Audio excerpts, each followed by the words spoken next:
Bonjour à tous et bienvenue sur YouSchool. Je suis aujourd'hui en compagnie de Laurent Favmeau, un chef pâtissier, avec qui nous allons réaliser la tarte au citron meringuée.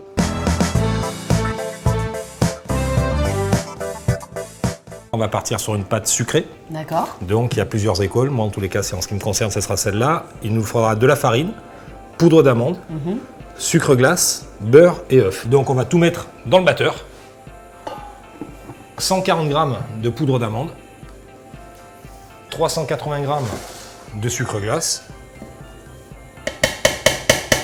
600 g de beurre.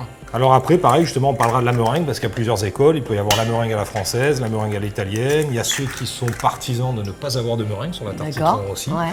C'est vrai que c'est un parti pris de plus en plus. Il y a ceux qui en mettent très peu, il y a ceux qui mettent des énormes couches de meringue. Donc là, j'ai tout mis dans le batteur. Donc je démarre doucement avec la feuille, ce qu'on appelle la feuille. Et d'ici, allez, 2 minutes, on va avoir un pâton en fait. Une boule de pâte, tout simplement, qu'on va filmer. Ouais. Vraiment au contact, dans un film alimentaire, et qu'on réservera au frais au moins 3-4 heures, en froid positif, donc entre 0 et 4 degrés. On pourra la travailler, parce que là, elle va sortir trop chaude, et on n'arrivera pas à la baisser, on ne pourra pas la foncer, comme on dit. Dans voilà, moins d'une minute, la pâte est finie, quoi. La pâte est prête, à loisir, donc on peut rajouter soit un petit peu de fleur de sel, là sur une proportion comme on a fait là, à savoir un kilo de farine, on mettra seulement 5 g de fleur de sel. On peut gratter aussi une gousse de vanille, et éventuellement mettre un petit peu de cacao, faire une pâte sucrée tout simplement au chocolat. Et là on sera entre 50 et 80 g, pas plus de cacao, quoi. Donc là, comme on disait, justement, on est obligé de la réserver au froid parce qu'elle est quand même tiède. Et là on serait dans l'incapacité de pouvoir la baisser. Donc tu vois, là on a une texture, voilà, on est déjà sur quelque chose de plus dur. Par contre, tu vois, t'as vu la vitesse à laquelle il fait très chaud. Ça réchauffe. Bon, c'est vrai qu'aujourd'hui il fait particulièrement chaud, quoi. Donc ensuite, il y a 2 écoles. La première et la deuxième. La première, on aurait pu fleurer avec un petit peu de farine, de manière à ce que la pâte se décolle. Moi, j'ai l'habitude de travailler sur un inox ou un marbre froid, en fait, volontairement. Et voilà, d'aller sur les côtés, de foncer directement. Donc, et là, à ce moment-là, voilà.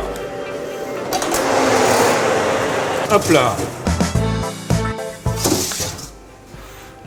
Parfait, super. Attention, c'est chaud. Donc là, on va préparer notre crème au citron. Ouais, on va préparer la crème citron. Voilà. Donc moi, je suis parti sur la base de 5 citrons, donc le jus de 5 citrons, dans laquelle je vais incorporer 200 g de sucre semoule.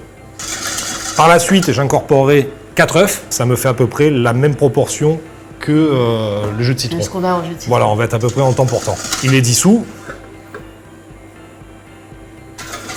Donc je vais mettre mes œufs. Donc bain-marie, on avait expliqué pourquoi? Alors bain-marie, oui, alors redis-moi. Donc bain-marie, tout simplement, voilà, par rapport aux œufs déjà, on va éviter de partir sur le principe d'une crème pâtissière. Donc on va avoir besoin de beaucoup de chaleur pour vite monter la crème. Là, ce qu'on veut, c'est justement ne pas la graisser, entre guillemets, quoi.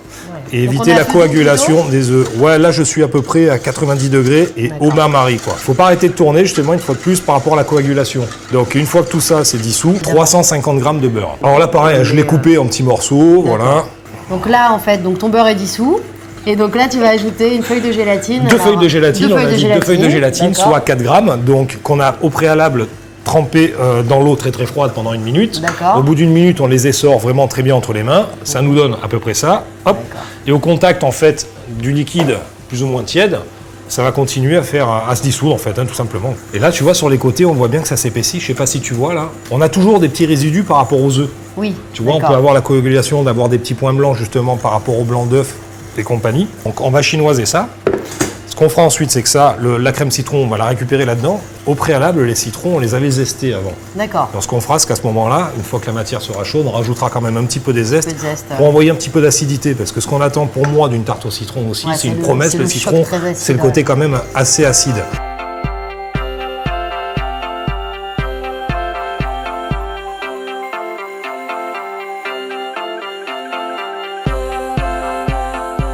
Là, on va incorporer, comme je dis, les zestes. Oui. Pour apporter un petit peu de peps. Donc là, on a l'entonnoir à piston. Donc notre pâte qui est cuite, ça va, justement, elle a bien refroidi, c'est parfait. Et c'est parti.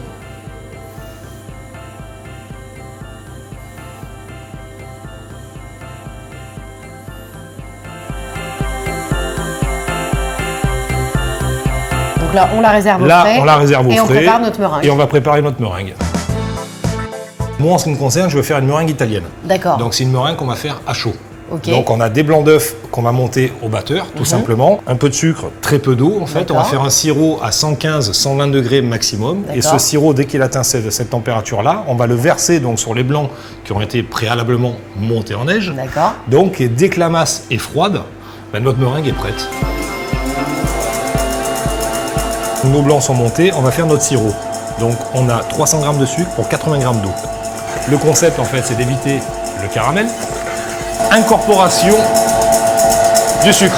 Donc là, on s'aperçoit, on sait que la meringue italienne est faite, en fait, quand elle arrive à 40-50 degrés, que la main, ça devient vraiment supportable et qu'elle a bien refroidi. Tu vois, là, voilà.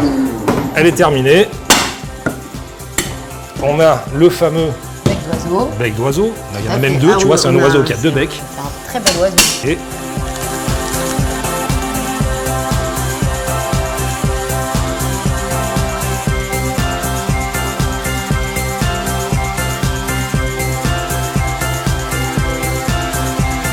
Et sur le principe, si on fait la vraie,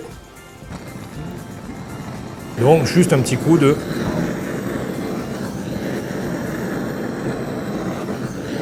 Là, c'est pour l'aspect visuel. Oui, non, ça n'apporte pas forcément grand-chose. Un petit peu croquant peut-être sur le dessus. Un petit peu, ouais. Tu vois, je fais juste entre les deux. Et voilà. Parfait. Il n'y a plus qu'à déguster. Merci Laurent Favmeau pour cette tarte au citron meringuée. J'espère que beaucoup de gens auront leur CAP grâce à nos recettes. Ah ben écoute, moi aussi, c'est tout le mal en tous les cas que je leur souhaite. Je pense que le seul truc qu'il faut vraiment faire, c'est déjà l'hygiène. Bien sûr. Pour moi, c'est la première chose, veiller à ce qu'ils travaillent proprement et avoir leur plan de travail propre en permanence.